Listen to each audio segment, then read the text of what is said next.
Bismillahirrahmanirrahim. Assalamualaikum warahmatullahi wabarakatuh. Kami mahasiswa UIN Alauddin Makassar. Video ini dibuat untuk menyelesaikan tugas kelompok di mata kuliah Manajemen Keuangan Pendidikan dengan dosen pengampu Ibu Siti Ibra Mustafa Kamal, SE, MSc. Kami dari kelompok 7 yang terdiri dari 5 anggota yang masing-masing bekerja sama untuk memenuhi tugas ini. Dan langsung saja kita akan masuk ke dalam video presentasinya berikut ini. Oke, saya Firdaus Putus akan memandu video presentasi kali ini. Sebelum kita masuk ke dalam pembahasan materi, alangkah baiknya kami memperkenalkan diri terlebih dahulu. Yang pertama yaitu atas nama Nur Fadila dengan NIM 20300119033. Yang kedua yaitu atas nama Sarti dengan NIM 20300119003. Yang ketiga yaitu ketua kelompok kami yaitu Hasbullah dengan NIM 20300119037. Kemudian yang keempat yaitu saya sendiri atas nama Firdaus Kudus dengan NIM 20300119027.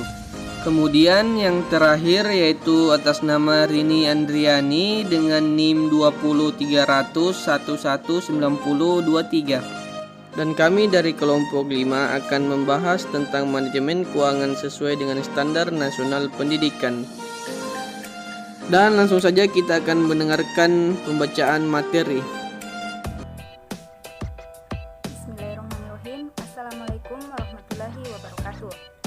Baiklah, di sini saya akan menjelaskan definisi Standar Nasional Pendidikan atau yang biasa disebut dengan SNP. Nah, sebelum itu saya akan menjelaskan secara bahasa apa itu Standar Nasional dan Pendidikan. Yang pertama itu standar. Standar menurut KBBI merupakan suatu ukuran yang dijadikan sebagai patokan. Yang kedua itu nasional, bersifat kebangsaan atau berasal dari bangsa itu sendiri. Dan yang ketiga itu pendidikan. Menurut Ki Hajar Dewantara, sang tokoh pendidikan berpendapat bahwa pendidikan merupakan suatu upaya yang dilakukan dengan keinsyafan dan ditujukan untuk memenuhi kebahagiaan dan keselamatan manusia. Jadi, Standar Nasional Pendidikan merupakan kriteria minimal tentang sistem pendidikan yang berada di seluruh wilayah hukum Negara Kesatuan Republik Indonesia yang diatur dalam Peraturan Pemerintah Nomor 19 Tahun 2005. Jadi, berangkat dari definisi tersebut, dapat dipahami bahwa sistem pendidikan diarahkan pada tercapainya cita-cita pendidikan yang ideal dalam rangka mewujudkan peradaban Indonesia, bangsa Indonesia yang bermartabat sebagaimana terungkap dalam Undang-Undang Nomor 20 Tahun 2003 tentang Sisdiknas Pasal 4 Ayat 1 yang berbunyi, pendidikan nasional bertujuan membentuk manusia yang beriman dan bertakwa kepada Tuhan Yang Maha Esa, berakhlak mulia, sehat, berilmu, cakap, serta menjadi warga negara yang demokratis dan bertanggung jawab terhadap kesejahteraan masyarakat dan tanah air. Sekian dari saya. Standar Nasional Pendidikan berlaku pada lembaga pendidikan apa? Standar Nasional Pendidikan yang berarti standar ini berlaku untuk setiap lembaga pendidikan formal pada jenjang pendidikan tertentu, dimanapun pendidikan itu berada secara nasional. Dengan demikian, seluruh sekolah seharusnya melaksanakan proses pembelajaran seperti yang dirumuskan dalam standar proses pendidikan tersebut tanpa terkecuali. Nah, standar proses pendidikan juga berkaitan dengan pelaksanaan proses pembelajaran yang berarti dalam standar proses pendidikan ini dapat dijadikan pedoman guru-guru dalam melaksanakan proses pembelajaran. Standar proses pendidikan ini diarahkan untuk mencapai standar kompetensi lulusan, merupakan sumber atau rujukan utama dalam menentukan standar proses pendidikan. Standar Nasional Pendidikan ini yang disebut dengan SNP adalah kriteria minimal tentang sistem pendidikan di seluruh wilayah hukum Negara Kesatuan Republik Indonesia. Lingkup standar nasional pendidikan ini meliputi beberapa. Yang pertama itu standar isi, standar proses, standar kompetensi lulusan, standar pendidikan dan tenaga kependidikan, standar sarana dan prasarana, standar nasional, standar pembiayaan, dan yang terakhir yaitu standar penilaian pendidikan. Saya akan melanjutkan materi tentang biaya-biaya yang ada di sekolah sesuai dengan standar nasional pendidikan di tingkat TK dan SD. Di tingkat TK, Kemendikbud 2013 menyebutkan bahwa pembiayaan pendidikan di taman kanak-kanak mencakup biaya investasi, biaya operasi, dan biaya personal. Namun dalam pernyataan tersebut mengatakan, besar biaya operasi, investasi, dan personal dapat dihitung oleh masing-masing penyelenggara pendidikan berdasarkan aktivitas yang dilakukan dalam program penyelenggara pendidikannya. Perhitungan biaya didasarkan pada aktivitas dikenal dengan sistem activity based costing. Biaya yang ada di sekolah di tingkat SD. Peraturan Pemerintah Nomor 19 Tahun 2005 tentang Standar Nasional Pendidikan menjelaskan bahwa secara garis besar biaya pendidikan terdiri atas biaya investasi, biaya operasi, dan biaya personal. Biaya investasi serta pendidikan meliputi biaya sarana dan prasarana, pengembangan sumber daya manusia, dan modal kerja tetap.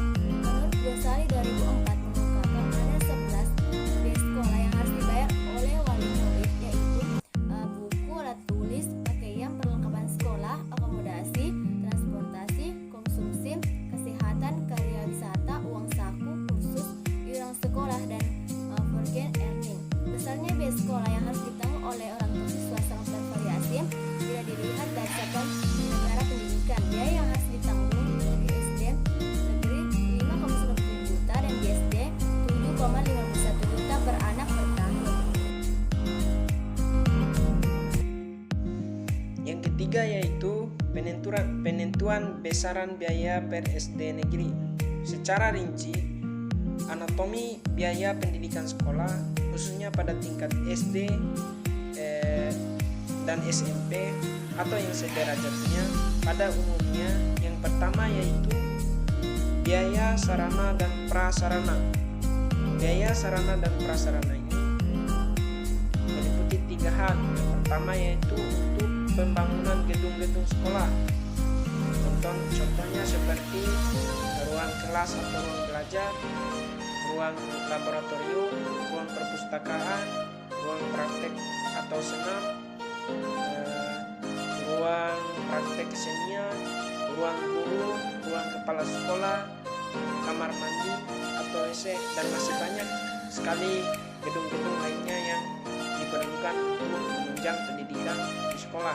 Kemudian yang kedua yaitu contohnya seperti pembangunan untuk lapangan olahraga, contohnya seperti lapangan sepak bola, lapangan basket, lapangan voli, dan lain sebagainya. Kemudian yang ketiga yaitu lahan dan atau tempat praktek, contohnya laboratorium IPA, laboratorium fisika, dan lain-lain.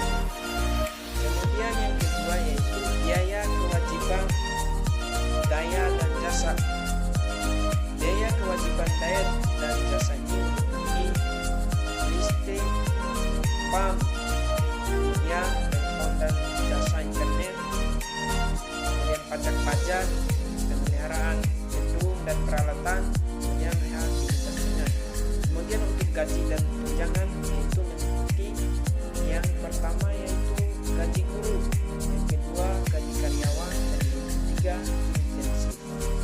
Kemudian yang ketiga yaitu biaya operasional. Biaya operasional ini meliputi pendaftaran siswa baru, kemudian rapat-rapat dan perjalanan, komite sekolah, kegiatan belajar mengajar, kegiatan BK, kegiatan pengembangan pribadi, kegiatan ekstrakurikuler, media pelajaran, pengadaan buku pelajaran, alat pelajaran, alat laboratorium, bahan-bahan praktek, kemudian kemudian administrasi KS dan guru, kegiatan administrasi KS dan guru, kegiatan kultur dan lain sebagainya. Kemudian yang keempat yaitu biaya pengembangan mutu pendidikan, yaitu meliputi pertama yaitu biaya pembina dan pelatih, kemudian biaya penelusuran bakat dan minat, training center, pengiriman kontingen, kemudian beasiswa, bantuan khusus siswa, pelatihan guru, kemudian bimtek guru dan pelatih, lomba siswa guru dan sekolah, pengembangan kurikulum, akreditasi sekolah, pengembangan dan inovasi, dan lain sebagainya. Berdasarkan Permendikbud nomor 51 tahun 2011 tentang petunjuk teknik penggunaan dana BOS dan laporan keuangan dana BOS tahun anggaran 2012, besaran biaya satuan bantuan operasional sekolah tahun anggaran 2012 yang diterima oleh sekolah termasuk buku dihitung berdasarkan jumlah dengan ketentuan, yaitu SD sederajat sekitar 580.000 per siswa per tahun, kemudian SMP sederajat yaitu 710.000 per siswa per tahun. Oke, baiklah, mungkin cukup video presentasi kita kali ini. Kami dari kelompok 7 mengucapkan banyak terima kasih kepada teman-teman sekalian yang sudah menonton video ini sampai habis, dan jangan lupa like, comment, and share video ini. Semoga video ini bermanfaat bagi kalian semua. Mungkin sekian dari kami. Saya akhiri dengan ucapan wabillahi taufiq wal hidayah. Wassalamualaikum warahmatullahi wabarakatuh. Sekian.